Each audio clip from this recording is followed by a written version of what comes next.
morning, students. We had discussed in my last video about the reproductive structure of male and female. In this video, we will learn about the gametogenesis. Let us see what is the term of gametogenesis. It is the process of formation of gametes in the gonads. As you had learned, gonads means testis and ovary.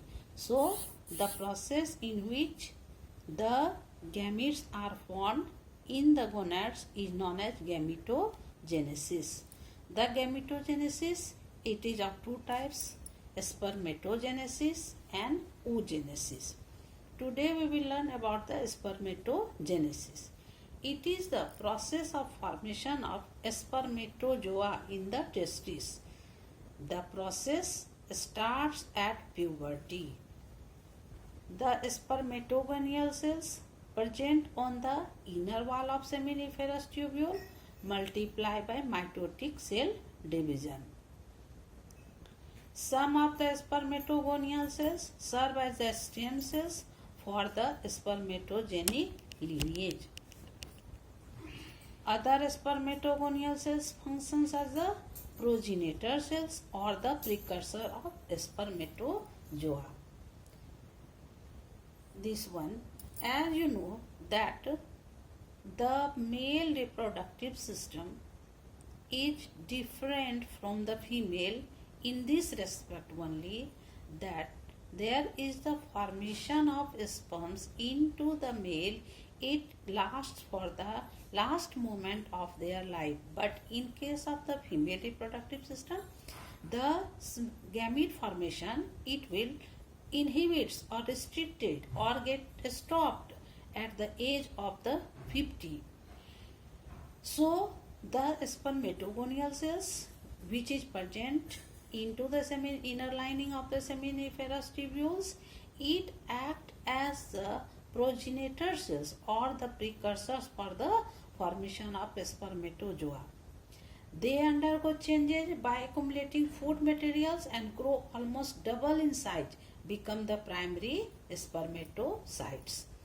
Each primary spermatocyte undergoes the first meiotic division and forms two haploid secondary spermatocytes. As you have seen, each primary spermatocyte cells undergoes the first meiotic cell division and forms two haploid secondary spermatocytes. The number of chromosomes into the primary spermatocytes, into the spermatozoa, into the secondary spermatocytes, it will be reduced in the meiotic cell division. We will understand it easily by seeing the diagram.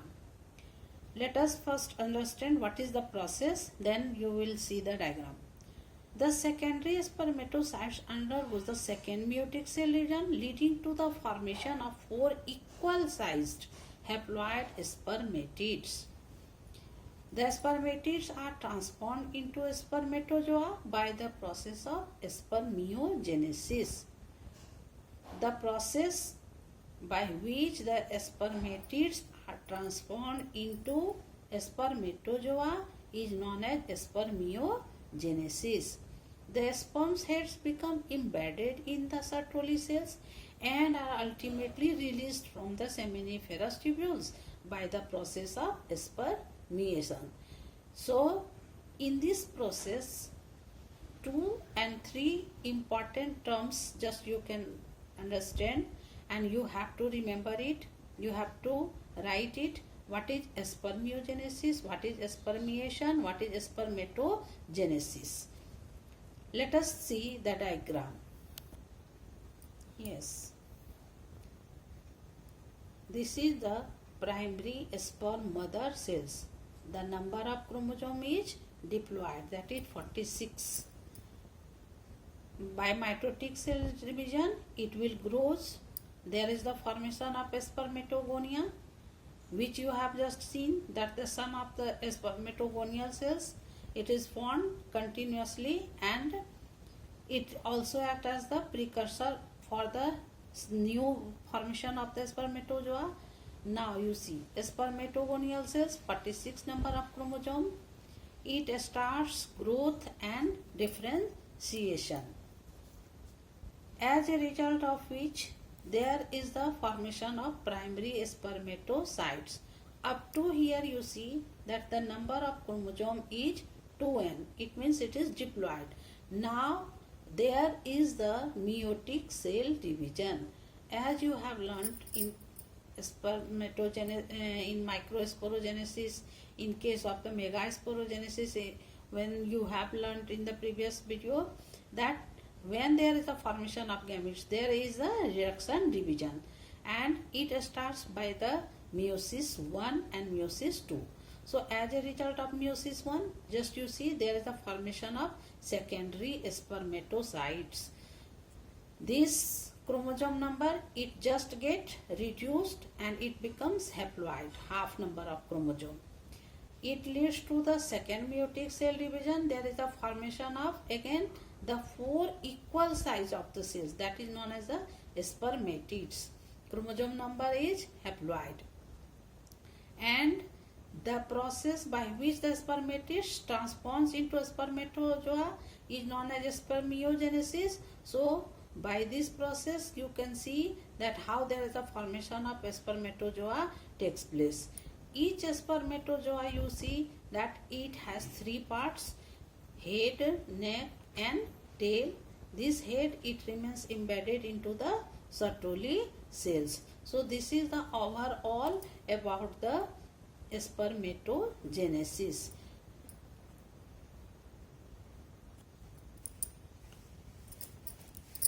Yes, my dear students, now here you can see the structure of a sperm. The whole body of a spermatozoa is enveloped by plasma membrane. The plasma, it surrounds the whole spermatozoa.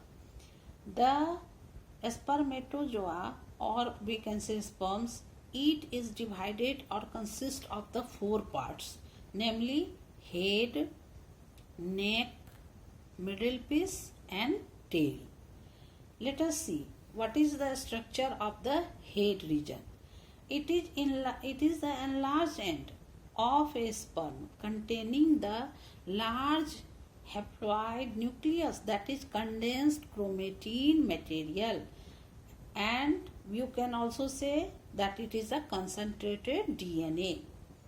The anterior end has a cap-like structure called acrosome.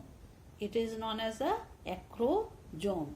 The acrosome, it contains the proteolytic enzymes that help in dissolving the membrane of the ovum for fertilization. What is the function of the acrosome?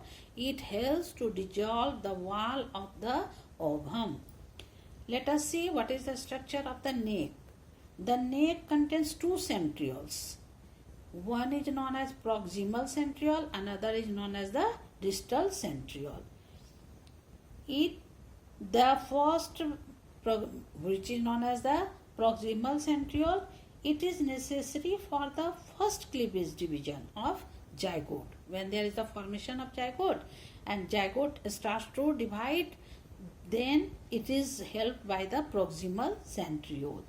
And a distal centriole, it is connected to the whole filaments of that tail. The middle piece, this one is known as the middle piece. Middle piece contains a number of mitochondria. Just you can see how many numbers of mitochondria are there. It is the main important role of the mitochondria is to provide energy for the motility of the sperms. The tail, it consists of the axial filament, the whole the tail. The filament is surrounded by the plasma membrane. It helps the sperms to swim in a fluid medium in the female reproductive tract towards the female gamete for fertilization. Let us know what is the number of the sperms A human male ejaculates about 200 to 300 million sperms during a coitus. So, seminal plasma along with the sperm constitutes the semen. When we will see the structure of the sperm, we can say that the sperms which is released, their number is too much. It may be 200 to 300 millions at a time in the means every coitus or every ejaculation. When there is ejaculation, the sperms which is released by the seminiferous tubules. So let us see how the sperm formation is controlled by the hormones. My dear students, now we will see the hormonal control of spermatogenesis. As you know, the spermatogenesis is initiated due to an increase in the secretion of gonadotropin releasing hormones, GnRH. This hormone is released by the hypothalamus at the age of the puberty. The increased level of GnRH act on the anterior pituitary gland, and it stimulates the secretion of two gonadotropin hormones. One is known as LH, luteinizing hormone, another is known as the FSH, follicle stimulating hormones. The LH hormones, it acts on the Leydig cells and stimulates them to secrete testosterone. The follicle stimulating hormones, it acts on the Sertoli cells and it helps into the spermatogenesis process, as well as it has to play important role in the inhibin, that is known as the inhibin. The FSH acts on the Sertoli cell, stimulates secretion of some factors which help in spermiogenesis. The whole system, it works on the feedback mechanism. When there is no requirement of the sperms, then it goes in the negative direction. It inhibits the secretion of the GnRH, and in this way the regulation or the formation of the sperms is controlled by the hormones. These testosterone hormones which acts on, which you have learned that it is secreted by the luteinizing hormones. This testosterone, it not only helps into the spermatogenesis, it also helps into the formation, maturation of the secondary sex organs. So my dear students, you might learn, you might understand the structure of the sperm, how it is formed, the hormonal control of the spermatogenesis, and what is the process of the spermatogenesis, how it takes place. So you have to write it. Thank you. We will meet in the next video, that it will be a start from the oogenesis.